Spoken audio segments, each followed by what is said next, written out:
Welcome, everybody, to another fantastic Friday call. Today's really special because we have a guest, and it's something we hope to have more of on future shows, is bringing in some of the amazing people who are our logistical partners and, all working towards that same purpose, which is to help people get healthy, take responsibility for what's going on in their lives in every way, see their health. There's something about the way people don't look or feel that they don't like, they get to change it, right? So our job is to bring it to their attention that there is these amazing ways to do that. And so what I want to do is jump right into it with respect for anyone's time and introduce Kombucha Mama. And so I'm getting a little bit of an echo. Someone might need to hit number 6 to mute out or turn their speakers down or put some earbuds in or something like that. I'm not sure who it is that's actually on the line with us here. But, I want to say that Kombucha Mama's on, and that's Hannah Crum, who's a friend of ours that we have met and done some business with, who's doing some amazing things. And you know what kombucha is. I'm going to actually not steal any thunder from Hannah, but fermented foods and drinks are reclaiming their rightful place in our diets. For whatever reason, modern society's gotten away from something that was traditionally and time-honored, in a time-honored sense, very, very, very, very healthy thing to do. And so some of my very earliest nutritional studies, I'm talking about 20 years ago now, involved fermented foods and fermented drinks kind of things. So rather than blow it, I'm going to turn it over to our good friend Hannah. She's the Kombucha Mama. Like I said, she's the founder of Kombucha Camp, which is the most visited website in the world for quality kombucha information, recipes, and supplies. Kombucha Camp's mission is to change the world one gut at a time. Now, we're definitely in line with that, Hannah. And along with her partner, Alex Lagori, Hannah is also an industry journalist and master brewer, directly mentoring thousands of new and experienced kombucha brewers alike, and providing consultation services for kombucha startups. So this is not just someone coming to us with a product to sell. Hannah's like the leader in this entire industry. And if someone, and I don't care where you are, if you wanted to start your own kombucha business, Hannah is the person to talk to. So this is an amazing opportunity for us to learn from the industry's best. Even has started a non-profit trade association dedicated to kombucha brewers. And also, Hannah, I want you to tell us about your new book and all kinds of things. So, we've seen you in the real food movement here in Southern California. Very proud to bring on Hannah Crum. Thank you, Hannah. Thanks for having me, Reed. I'm really grateful to be here and have a chance to connect with so many people who are passionate about helping others feel good again. So I'm really glad to be here today. Why don't I jump right in? For those of you who have probably heard the word kombucha but may or may not be totally familiar with what it is, real simply, it's fermented tea. So just like yogurt is milk that we put a starter culture into, it's then given some time to change into the yogurt. This is basically what we're doing with kombucha. We're taking sweet tea, yes, that's made with sugar, and I'll talk about the sugar in a little bit, but we put tea and sugar together. We add our SCOBY. This is our starter culture. It's an acronym for symbiotic culture of bacteria and yeast.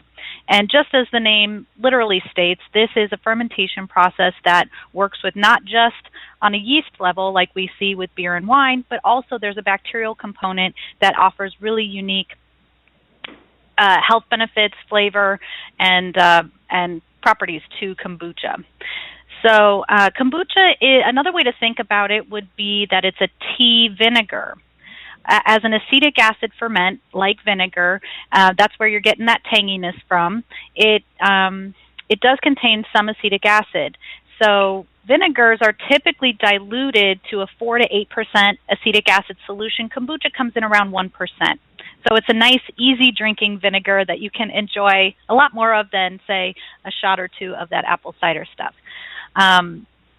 So thinking about the health benefits of tea, right, it's high in antioxidants, it has anti-cancer properties, the theanine, all of the other polyphenols and ECGC, all that good stuff that's in the tea is passed on to you from the fermentation process. Then you think about the benefits of vinegar. It's a long history of use for diabetes and indigestion and all of the other kind of folk remedies we've seen around vinegar. So when we pair these things together through that fermentation process, now we're supercharging the tea and making it even healthier for you. So this is like, Wonder Twins activate here with symbiosis, and it creates this really delicious, naturally effervescent beverage that we can then flavor in a variety of ways. So the fermentation process, I'll just get into the basics of that. The sugar is very much a necessary component because sugar is what fuels almost everything on this planet. Your DNA is composed of a sugar phosphate backbone. And the reason I emphasize the benefit of sugar is because I think in this day and age, we demonize sugar. And it's not really sugar that's the problem, it's the source. So considering the source is something that we always need to do. What the source of our information, the source of our food. Our body and our minds is essentially a filter, and we choose what comes into this arena. And if we are choosing things that don't support our health or make us feel bad, well, then that is reflected in the state of our health, mental and physical. So when we start putting things in our body and we consider the source of where they come from, we are able to make a better choice about, what information do I want to pay attention to? What do I want to focus on, the negative things of the world or the positive things? And so the sugar in kombucha is a fuel source for the fermentation process. The yeast get to work right away, and the dominant yeast we see in kombucha is typically Brettanomyces bruxellensis. So this is the same type of yeast that gives Belgian beers its unique flavors. It's a wild yeast. It's often considered a spoilage yeast in many other places. It can also have things like Saccharomyces cerevisiae, but that's typically the dominant one is the Brettanomyces. So the yeast start consuming the sugar. The sugar is sucrose, which is fructose and glucose, and that gets broken down into those two components. The fructose nourishes the yeast, and the yeast creates CO2, which is our bubbles, and trace amounts of ethanol, which is a preservative and a nutrient in these healthy low-alcohol beverages. The bacteria, and in kombucha, our dominant bacteria is going to be a gluconacetabacter, similar to a vinegar. The gluconacetabacter is going to take the glucose, like its name suggests. It'll convert glucose as well as those trace amounts of ethanol into healthy acids such as gluconic and glucuronic acid. Both of those acids are produced naturally in the body, but not in quantity sufficient enough considering the amount of toxicants that we're exposed to on a daily basis. So that's the basic of the fermentation process. The sugar gets the whole thing going, the tea acts as a stimulant, and after about a week or so when you're making it at home in the ideal conditions, you have a gallon of kombucha you're ready to drink. The hardest part about the process is just feeling afraid of the culture. It's really very simple. As Reed mentioned before, fermented foods is something that we as humans have always consumed. We live in a weird, anomalous bubble in time when we're not consuming these types of foods. And what's exciting is that we're rediscovering in a real palpable and physically perceivable way the benefit that reincorporating these living foods into our diet has. So some of the specific health benefits that we see kombucha helping with, and this is going to sound like a laundry list of, oh my gosh, this thing's going to help with everything. So it helps with digestion, it helps with energy, liver support, which specifically helps with diabetes and cholesterol. It helps with candida and other gut dysbiosis, arthritis, inflammation. Like I said, it's really a laundry list of symptoms that kombucha can help with, and I don't want to intimate that it's a magic bullet or a panacea. The reason that kombucha works on all of these different types of things is because they're all symptoms of similar root causes. As you guys are well aware through your studies, the root cause of disease is diet and stress.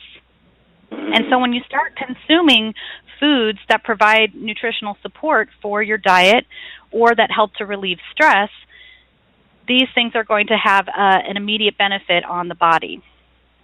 So in terms of digestion, the low pH of kombucha, because it's a vinegar-like beverage, it has a very low pH. The pH is a preservative, so it prevents harmful organisms from co-colonizing. It's been demonstrated in studies to kill things like E. coli, Salmonella, Listeria. It's also been shown to be as effective as the commercial antibiotic they're using against MRSA, so things like that. It's very antiviral, antifungal, antimicrobial against the bad guys.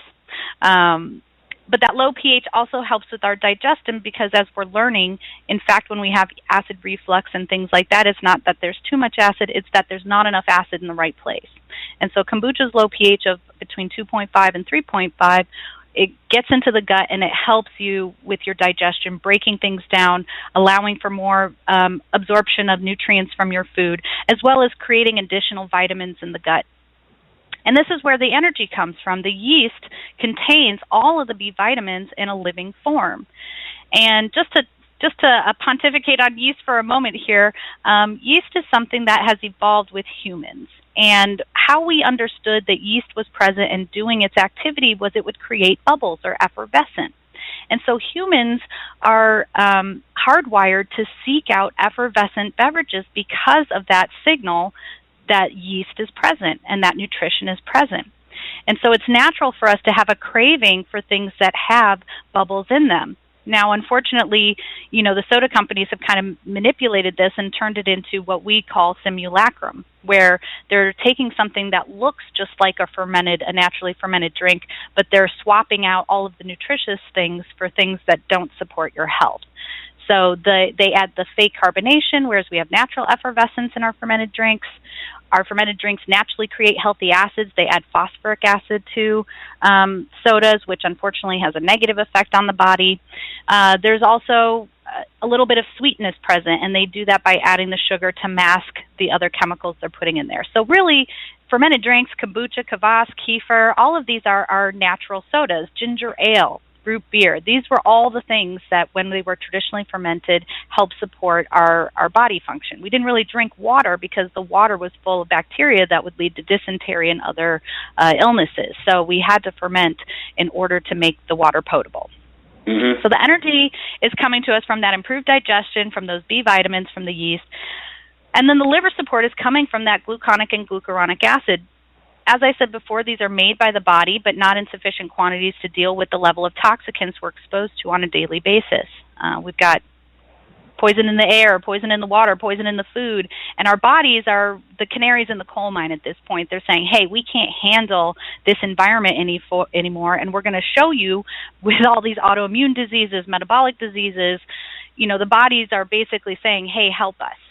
And kombucha, making these acids, what it does with specifically with the glucuronic acid is it will bond to any toxicant. So this is going to be any environmental toxins, any pharmaceutical drugs, any kind of antibiotics, even alcohol, things like this.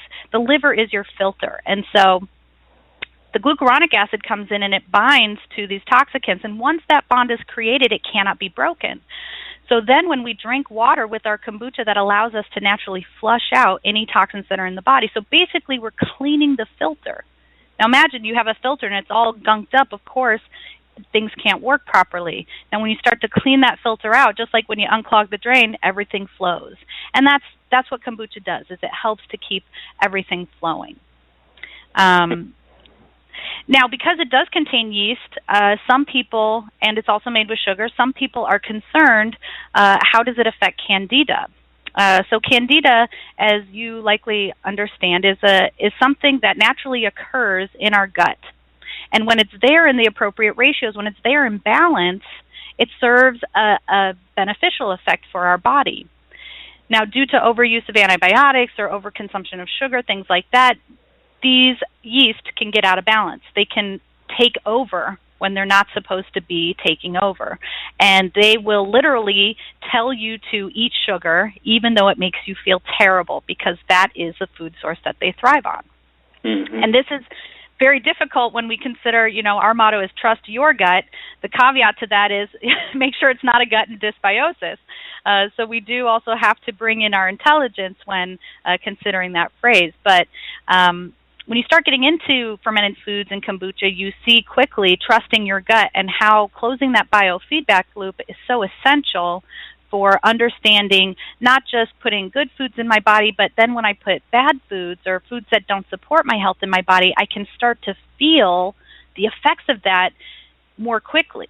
And when I close that feedback loop and I feel, okay, I ate this and clearly there was some oil or something in it that didn't make me feel right, and I'm starting to have a physiological reaction, that's a sign that my body is communicating with me and I'm able to close that feedback loop. And I think that's really the huge disconnect that has occurred in our culture. And part of it is, the propaganda from... Hello? Hi, Reed. It looks like she dropped out, so I will keep my eye open for her to call right back in. But we did lose her, it looks like, off the switchboard. Okay. Well, I think what she's been going over so far is pretty fascinating. Sometimes we forget about these very simple things. But I'm noticing in my stores, like I go to the Sprouts down the street. It's kind of a small Whole Foods kind of a thing. They do a lot of organic and things like that. And even the big grocery stores now, though, I noticed that they too have sections with more natural things. They're kind of getting back to this. What's huge is kefir. That's a big fermented drink that everyone's sort of drinking now. And also this kombucha. They're in different sections. For the kefir seems to be over in the dairy section, and then the kombucha is over in its own section right next to the beer. So, I'm there all the time. I'm just kidding. So anyway, has anyone had any experience with kombucha so far, or drink it regularly and got anything to report about it? Is there any questions so far? We do not have any hands raised. No, we don't have any hand raised quite yet. Yeah, probably everyone's kind of like just wondering what happened to Hannah, but I'm on my phone, so I can't call her to see what's up, but we do maybe have a hand raised from 805. We just had one raised up. Okay. Let's see if maybe she called back from a different number or if this is a caller. So, hello from 805. Hi, this is Veronica Dowdy. So the question that I have is I was listening to her speak about kombucha and how it helps the digestive tract and all of that. My question is, as FDNs, we've learned that when we're going through a parasite protocol, we're supposed to avoid anything like sugar from pit foods. How does that prepare? Yeah, Veronica, you're breaking up a little bit, and the idea behind the FDN protocols is to build up the ecology of the gut, which we want to always sort of. We're assuming first of all that there is dysbiosis in most of our clients, and worse. So what does that mean? If there's dysbiosis, there's an overgrowth of the more unwanted, unfriendly kind of bacteria, and there could be some yeast in there too that's starting to take hold. You also have disruption, therefore, of the immune system, and you start the immune system's going to basically lead to loosening up of the tight junctures in the gut. You get leaky gut. These people all generally have food sensitivities, and then on top of that, you can have more true pathology. You can have parasites. You can have serious, the infectious bacterias, and like H. pylori and all the things we're seeing. An awful lot of infectious kind of bacteria on the 401H lately, since they went to a new identification system there. So there's all of that going on. And what we want to do is coach down the bad bacteria, if you will, get rid of the parasites, start working on the environment so that fungal infections can also be handled, and then digestion, the breakdown and absorption of nutrients can return to normal. It requires taking out foods that people are sensitive to.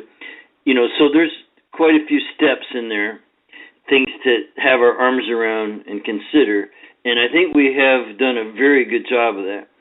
Now, so far as introducing these, the yeasts and the enzymes and the acidity and things like that, I think it's going to depend on the person, and because we're quite diverse, and any product or anything you use is going to either do nothing or be helpful or be not helpful. It could be neutral, helpful, or it could be detrimental. And I don't think that kombucha in particular is going to be detrimental in most people. It's basically a friendly kind of a thing, although in certain situations, depending on how bad a person is, you may want to avoid it initially while you do some basic treatment and get rid of some of the bugs and try to do without it. So I kind of see it as a thing that will maintain health. I wouldn't have had Hannah on if I didn't think kombucha was a really good thing. So in an ordinary healthy person, I think it's great to keep digestive flowing. I mean, the things that Hannah's mentioning about the liver, and the liver is dependent on amino acids and vitamins and minerals and things that help with detoxification. So I actually didn't know some of that she was just introducing there as to how some of the nutrients are involved in glucuronidation and these kind of things. So, but that's useful information, and it makes it even more, I guess, a better reason to drink kombucha. If you're otherwise healthy, for sure, you can just do it, and it's going to, again, generally contribute to good health. But if someone's really sick and they got leaky gut and they got all those sorts of things, I think you're going to find that it could be helpful, neutral, or in some people it's going to work against you a little bit. Maybe even if it's just because of the acidity, like you're going to change the environment to a little more acid, and sometimes that's not always the best thing, depending on what the gut is fighting first. So as to whether it's a first line, is Hannah back on yet? There is another hand raised, but it doesn't look like her phone number, but she might have called in with a different number. But yeah. So far, no. Yeah. Yeah, well, Hannah has the number, right? So yeah. She'll call in. But so as far as first line, I don't know that I would consider it right now part of our mucosal barrier repair protocol. Matter of fact, it's not. But at some point, Veronica, you may want to work that in. It sounds very reasonable. But, otherwise healthy people, yeah. Okay, thank you so much, Reed. I appreciate it. Okay, thanks. So let's get that other hand that's raised. All right. That's right. We've got caller from 817. You're on. Hi, this is Gretchen King. You asked if anybody had experience with kombucha, and I used to brew it on a regular basis, and I quit when I was informed that it could be detrimental if you have a thyroid issue. So I was wondering if you could ask her when she comes back on if that's true and give me the reason for either way. Yeah, if someone has her number handy, you can call like on their cell phone on a line that you're not using right now. Call her up and see if we can get her back on, because that's very unfortunate. Technical difficulties will arise, but your question, Gretchen, is there a reason not to use kombucha when you have is it hypothyroid, Hashimoto's? What kind of problem are you talking about? I have hypo and Hashis. I've been working on it for a while. My numbers have come down greatly, but I felt better drinking it, and my husband felt drastically better. And I think I'm going to do it for him anyway. But anyway, get back into it. But yeah, I have not heard that.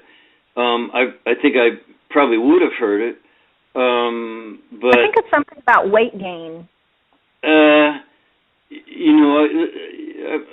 don't know that there's a relationship there, and the only thing I could think of is that Hashimoto's is an autoimmune, and there might be someone looked at, how does kombucha affect the immune system? It should really help restore some balance there in some small way. Like, again, if it's sort of keeping candida in check and contributing to overall gut ecology and the microbiome, maintaining good health in the microbiome, that would all be really good for Hashimoto's. But as to how it would be detrimental, I can only imagine that if someone has a really leaky gut, that some of the bacteria involved or yeasts involved might somehow, not allow repair. I'm actually stretching for some kind of connection. I know how things work. I know that these bacteria, they're involved, and the breakdown of the sugars that Hannah was explaining, and then, some of the B vitamins and things like, there is some, it just looks like nothing but benefit. But, and I haven't heard anything negative about it, especially with regard to the Hashimoto's. But, let me see it. I'll look at it. Okay. Look, the biggest, most important thing I heard from you was that you felt better drinking it. Yes, I did. That's called a clue. Yeah. Sounds like a pretty good one to me. Listen, I've gone to that other stuff. I've used just the straight up apple cider vinegar.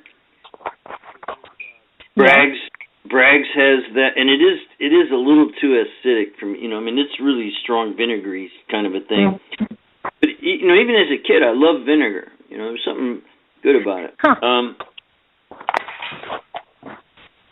So anyway, that's a good question for Hannah when she comes back. Hopefully we can get her on here. We have another hand raised. I think this is her number. I just say one more quick thing for anybody that starts off on kombucha to go slowly when you first start drinking it, because it can make you sick. So, like, no more than a quarter cup the first time. So, anyway. Who's that? This is Gretchen still. I was just going to say, start slowly if you do start drinking it. It can make you sick. So. I'm going to go right out and get a big bottle and drink the whole thing down fast just to test that. You should. I forgot after being off it for a while, and I drank a whole bottle, and I was like sick the next day. And I was like, I know better than this, but I still did it because I was used to drinking it. So anyway. That's great. That's a great point, Gretchen. Thanks for that. All right, thanks. What you're saying is to share a bottle. Get a bottle of it and make someone else drink half, and then you can both get sick. Never mind. Hi, Reed. I'm back. Hey, Hannah. Thanks a lot. We covered for you while you were gone, and awesome. Technical. I had an amazing soliloquy. Well, I am back, and I just heard that some folks were discussing about how kombucha can potentially make you feel ill if you're not ready for it. And so I'll speak to that really quickly. And absolutely, whenever you're starting to add any kind of healing foods into your diet, they can cause a reaction because your body is not maybe potentially ready for as much stimulation as that's bringing. Because of its detoxification properties, that can release the toxins back into the bloodstream, and then the body has to deal with reacting to those toxins as they're on their way out. So folks who are new to kombucha, we do recommend starting with 4 ounces to 8 ounces, so that's half a cup to a cup on an empty stomach, and then listening to how your body feels. So for a lot of people, they may be able to repeat that 1 to 3 times a day and then increase from there if they find they're really enjoying it or getting a benefit from it. Now, those who are finding that maybe the symptoms are uncomfortable, especially if you have candida overgrowth, starting a kombucha will often require about a 2-week die-off period because the body, the candida, they don't want to leave. So they're going to fight for their position in your body, and they're going to create a lot of trouble until you get them back into control. And so a lot of times people will mistake those symptoms for, the kombucha is causing candida. In fact, it's simply starting a healing protocol, but the body, as we know, sometimes it's going to get worse before it gets better, and that's true in this particular case.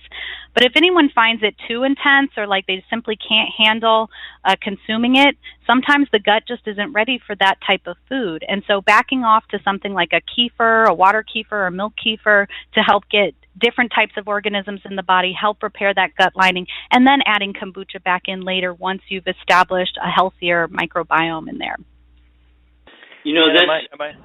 Oh, sorry, Brandon. Let me just say, Hannah, thank you for that. We're totally in alignment with that, and we do sequence and also titrate everything because when you're gone, something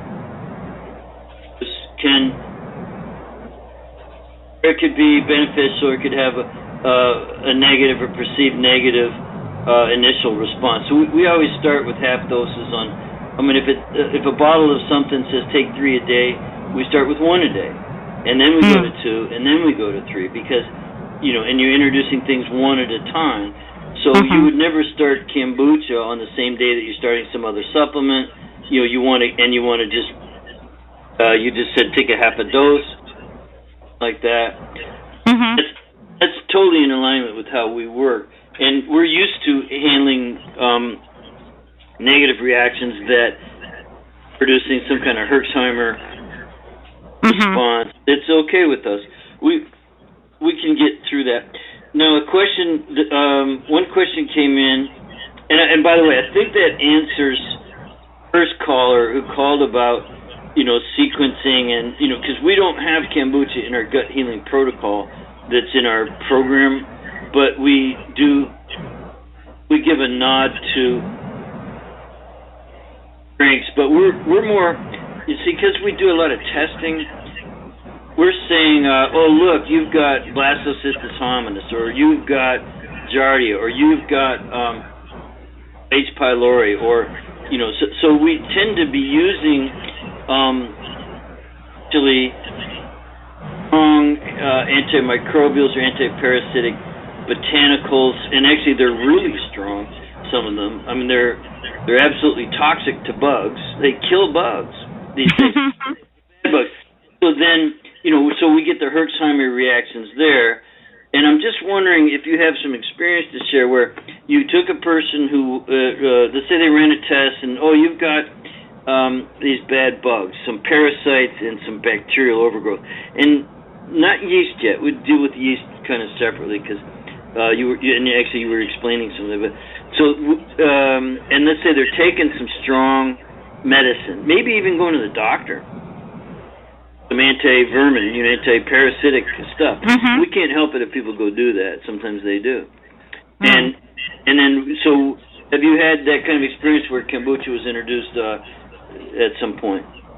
Well, there are studies showing kombucha's efficacy against pathogenic organisms. So many studies have shown that it will kill things like E. coli and Salmonella, Listeria on contact. So it has a huge ability to protect against negative pathogenic organisms. So it's antimicrobial, it's antifungal, but it also helps to protect the good populations by not attacking those weaker organisms. But, the way that it works is the low pH in combination with the healthy acids will break through the cell membranes of those negative organisms, essentially destroying their ability to reproduce and replicate.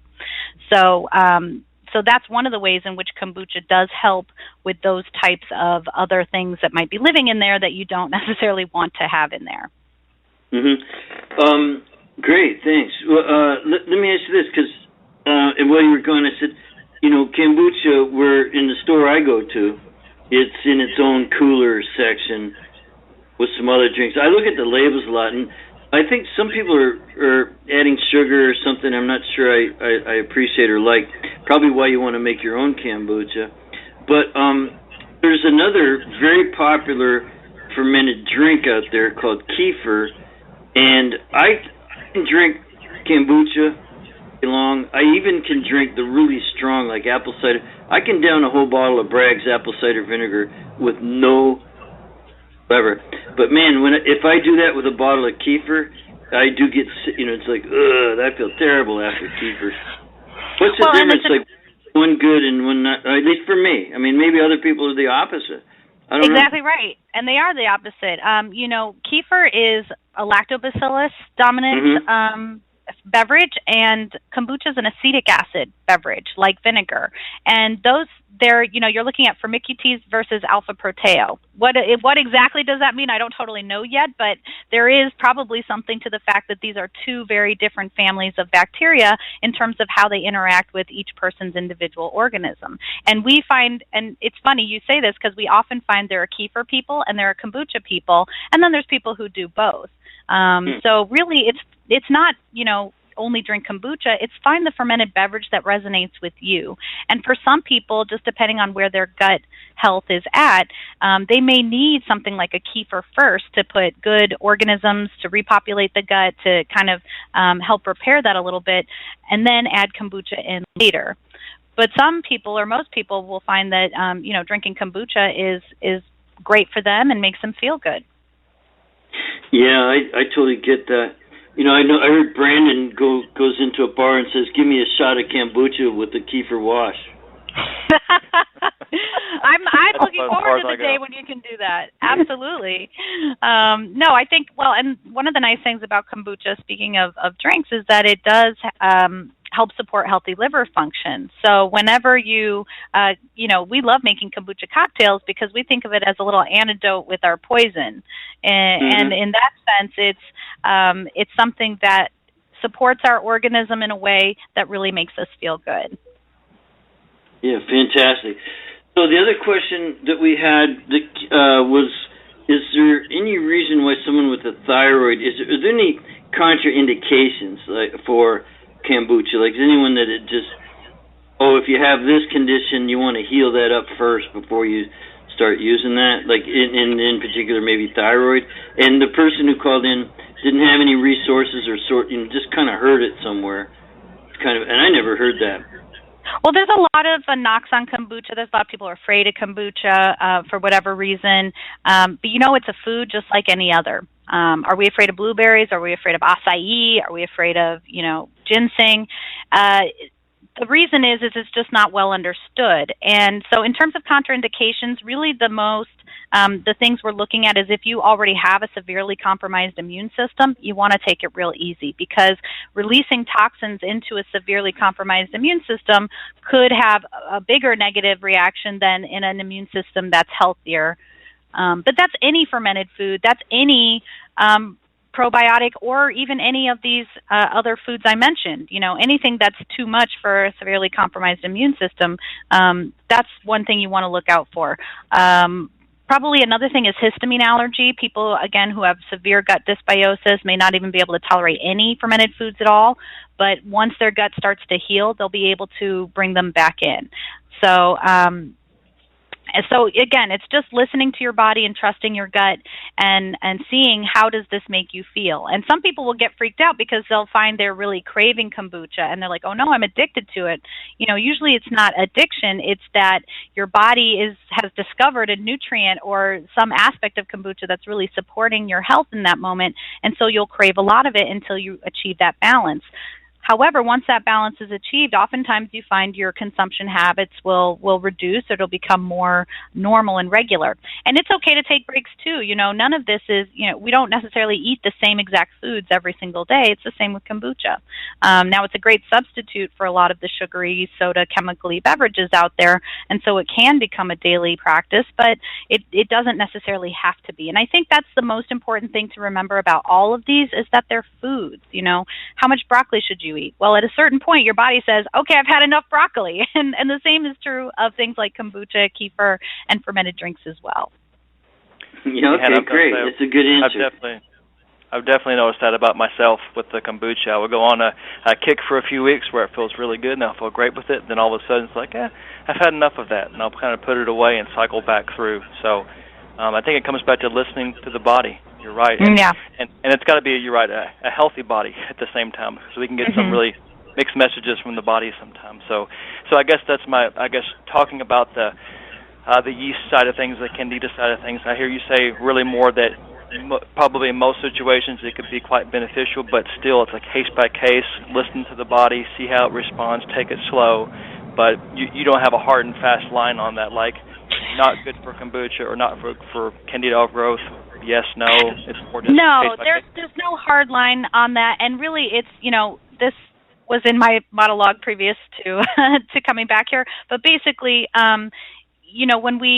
when we start adding kombucha into our diet, if we're buying a commercial brand, because some of those commercial brands want to bridge to the soda consumers, they might be more on the sweeter side, right? They're not letting it go as long as you might if you're doing it at home. And that's the only kind of place where you want to check yourself and make sure, I'm drinking this kombucha, but is it a little bit sweet on my tongue? And so I'm recognizing that, in fact, it might be activating the candida in a way that's not positive. Whereas if you maybe let it sit on your counter for several days, it might tangy up, or if you're making it at home, you have more control over that. And really, your tongue is an amazing tool. It is going to tell you when the kombucha is ready and what the right balance of sweet and sour is for your body. Because if you leave it too sweet and you have a little flare-up, you're going to be like, okay, I need to let that get a little tangier. Now, even if it's tangy, you might still experience a flare-up, and that's just because they're duking it out in there. The candida doesn't want to give up its position. It already fought hard to overtake the gut in the first place. So whenever you're coming through candida, there is going to be a period of die-off, also with kombucha. But again, it's, when you have the support of an FDN counselor or someone like that who can help walk someone through that process, understanding that it might get worse before it gets better, but that truly healing is what's occurring and it's not just creating a reaction, then you can, oftentimes it's like a 1 to 2 week process just depending on your body, but you'll come out the other side feeling a lot better. I have a quick little test for myself that I do to see if my body's in balance, and I call it the lemon test. Basically, anytime I'm working with a lemon, I'll just lick it. And if I lick that lemon and I make a big, sour face, then that's a sign to me I need to get a little more sour into my diet. If I lick that lemon and it doesn't create that reaction, then I know, okay, my pH is in the right place. I can tolerate that level of acidity, because that's truly what our bodies are designed to do, is the sour and the bitter. Those are the flavors that are nutrition and support healthy function. The sugar is there to add a little sprinkle, but unfortunately it's become so ubiquitous in our food supply that it has coated our tongues. It's made us incapable of tasting some of these other things that are actually very nutritious for us. Yeah, right. Yeah, right on, Hannah. Brandon, do we have some other questions for Hannah? Or Hannah, do you want to kind of cut off there? I want to give you a chance to finish what you were... Where did I get cut off? Do you recall what I was talking about? Well, you had gone over the different things that could help with digestion, energy, for candida, arthritis, inflammation, which I totally get that. Anytime you're introducing a constituent that's going to beef up your system, you should get those things, and digestion is when you're drinking something that's got going to help with enzymes, pH levels, support and ecology there in a lot of people. Again, my only question was about, I question in my head now, obviously it's a good drink, fermented foods are time-honored. You need good microbiome and healing one gut at a time. I'm with you 100%. My question goes back to, what if I know someone's got a serious infection, the gut, including maybe even leaky gut? They're just full of parasites and things like that. I certainly don't think kombucha would hurt, unless you just mentioned that if they have leaky gut and the bacteria in it might go out into an immunocompromised system and cause some problems.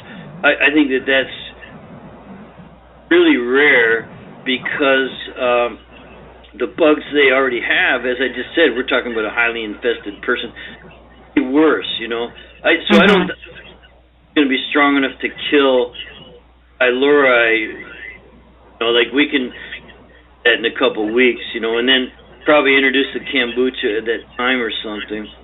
Anyway, you were on some of the symptoms and things, and then you were going into liver function. You mentioned a little more detail. You briefly mentioned it at the beginning, and then you were going into some detail, kind of around there. If you had more of your presentation, I'm all over it. If not, yeah. we can just questions. Yeah. I think the last word I heard from you, Hannah, was propaganda. I want to know where you're right. going with that. Well, just that we're subjected to a lot of propaganda in terms of the advertising messages we hear, in terms of the FDA food guidelines that, many of us take issue with because they don't feel rooted in science. There's just a lot of confusing and conflicting information that we receive, and our bodies are a filter. Our mind is a filter. Our emotions are a filter. So when we're absorbing this kind of misinformation, and basically what's happened is we've become divorced from understanding that what we're putting in our mouths has a direct impact on how we physically and emotionally feel. And when we start to dive into the gut and realize how important it is, so often people are sitting there shoveling in food that they're not realizing is the cause of why they feel so terrible in the first place. So when we start to wipe all that away, listen to the innate wisdom that has evolved through our DNA, 50 years, 100 years ago, people didn't have to ask, what should I eat? They just knew what to eat. Part of that was cultural because of what was handed down, but part of it is just we instinctually understand what our body needs in order to support itself. That's just a function of being a living organism in this universe. So it's helping ourselves get back to that ability to close that biofeedback loop, to listen to the information that we're receiving when we put things into our body, recognizing how it's influencing us, and then making a decision based on, well, did I get a positive feedback out of that, or did I get negative feedback out of that? And then listening to your body and helping it to guide you to what you need. I mean, I'd love to see the labels taken away, vegetarian, whatever. Just eat the food that makes your body feel right. And if that means you have a steak once every 3 months and then you don't, that's fine, because you're giving your body what it needs, not because you've adhered to some label or other person's perception of what the quote-unquote ideal diet is. Yeah, listen, it's fantastic, Hannah. Because time's sort of winding down here, I want you to tell us about your book and how much information is in that quickly, and then tell us more about how you help people start their own kombucha for private, just for their own use, or you support. I mean, you're this foundation leader in terms of kombucha producers. So give us, just take the rest of the time to go over what are the opportunities are there for people to get it more into kombucha. A bit about your book, tell us about that. Absolutely, I would love to. So our book is very aptly named The Big Book of Kombucha. It's 400 pages. It's got all of the how-tos for brewing, for making it at home, for flavoring, for bottling. We have almost 300 flavoring suggestions, 50 food recipes, 50 cocktail recipes. We like to think of it as a little antidote with our poison. And then we have a very important section that talks about all of these different symptoms, many of which we covered here today, but tying it back to research papers. So there's a knock on kombucha that there's no research on it. The truth is there's quite a bit of research. It just isn't coming from the United States. So we tie it right back into all of the papers that are looking at the underlying mechanisms for all of the anecdotal information we have about how great kombucha is. Scientists are trying to understand what are the pathways that's happening through. So our book is going to be covering all of that. It's coming out March in 2016. If you want to get started making kombucha at home, we have terrific resources at kombuchacamp.com. That's camp with a K. You can go to our recipe page, sign up for our free DIY guide. We literally give you all the information up front so that you are empowered to know how to do it yourself. So that's quality information. We then back that up with quality supplies and then quality support, because it can feel very brave to buy that SCOBY online, but then as soon as it shows up in your hand and you're like, oh my gosh, what is this thing? You might need some support process. So we offer that entire circle of information and support through that process. And then if you're wanting to go commercial with it, and this is what happens, our industry is really very similar to craft beer in that it's a lot of small family businesses. It's people who maybe had a healing crisis themselves. They found that kombucha supported their health system. They want to give back to their community. They want a job that not only supports their family, but supports their ethics and supports, what they want to do in terms of doing good in the world. And so starting a kombucha business is actually fairly easy to get into. Of course, there are best practices and things like that we've established through Kombucha Brewers International that's really helping to allow the industry to mature and retain its position that it's, fighting very hard to achieve in terms of being a beverage that people reach for instead of the sodas, the chemical drinks, the sugary juices, the things like that. So, if you want any information on either brewing it at home, go to kombuchacamp.com. If you want information about the industry, go to kombuchabrewers.org. And some of you may have heard, some news lately about the TTB and alcohol in kombucha. So I just want to very quickly clear up what's going on there. Basically, the ways in which we've understood to measure ethanol in fermented beverages is rooted in our tradition of beer and winemaking, which have hundreds of years of study, hundreds of years of research, and is also a much higher alcohol beverage. You're looking at, 4% and higher typically. Kombucha is what we call a healthy low alcohol beverage, similar to our ginger ales and our root beers. All of these naturally fermented drinks create trace amounts of ethanol as a preservative and also as a nutrient. Ethanol is our original medicine. It's what we put herbs and things in to create tinctures. It thins the blood. It relaxes the body, again, releasing that stress. But when it comes in this format as a healthy, low-alcohol beverage, it's not inebriating. And in fact, as I've mentioned already, kombucha helps support healthy liver function, so it essentially does the opposite of what hard liquor does to the liver. But these low-alcohol beverages require a more sophisticated means for testing the ethanol. So whereas previously they were using density, just the change in the weight of sugar to lighter ethanol in order to calculate that, because it's in such trace amounts, we need something more like a headspace gas chromatography or mass spectrometry, something that's going to be able to suss out these very low levels of ethanol. So right now we are working with regulators and agencies in order to establish this new testing protocol. We're working with AOAC, which is an association of analytical chemists. They're the ones who create standards that are then used by governments around the world in order for testing these things. So we've been very proactive in order to get the real truth about kombucha out there, and it is a low alcohol beverage. It does not have a negative effect on the body in that way. Oftentimes people who report a feeling of slight euphoria from drinking it, usually that's coming from the B vitamins. So kombucha, in some of the lab tests we've seen, can have really more than the RDA recommended allowance for B12, which is one of the trickiest vitamins to get into your body, especially from a non-animal source. So it's the B vitamins in the yeast that are actually providing that type of euphoric feeling, because you're getting nutrition in a living form that your body actually evolved to recognize, something that we don't quite get as often these days with the food choices available to us. So that's just some of the work we're doing as the industry. We're growing very quickly, and we always recommend that if you aren't ready to make your own kombucha at home, and gosh, I enjoy yogurt and other things too, and I don't make everything at home myself, go buy it at a store. Grab a brand. There's going to be a brand out there that will fit your taste preference, because each person's brand is unique. Look at the shelves. How many Merlots, how many IPAs can all sit there next to each other? Kombucha's like that, in that it's a similar process, but very different results depending on who's making it. But once your thirst outgrows your budget, that's when you come to Kombucha Camp, and then we can help support you through that entire process. Yeah, that's fantastic. I think we have some entrepreneurs out there who would like to, and moms and dads at home who like to experiment and things and have the time for that. Wish I did. I'd have to hire someone to come in my kitchen and do some of that stuff. But it's fantastic. So let me ask you this: so someone could, if they get in touch with you and your stuff, which I think we've put it in our newsletter, and we're disseminating. You are a kombucha person, Hannah, and but someone could make a gallon a week in their own home for real cheap. Is that what you're saying?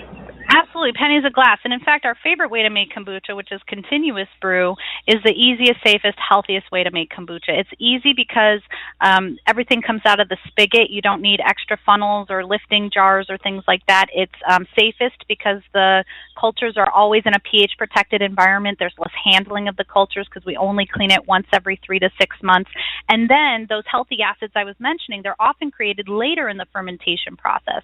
But whereas if we left a 1-gallon batch for 30 30 days, we probably wouldn't like the flavor of it. It'd be more like that apple cider vinegar, too sour.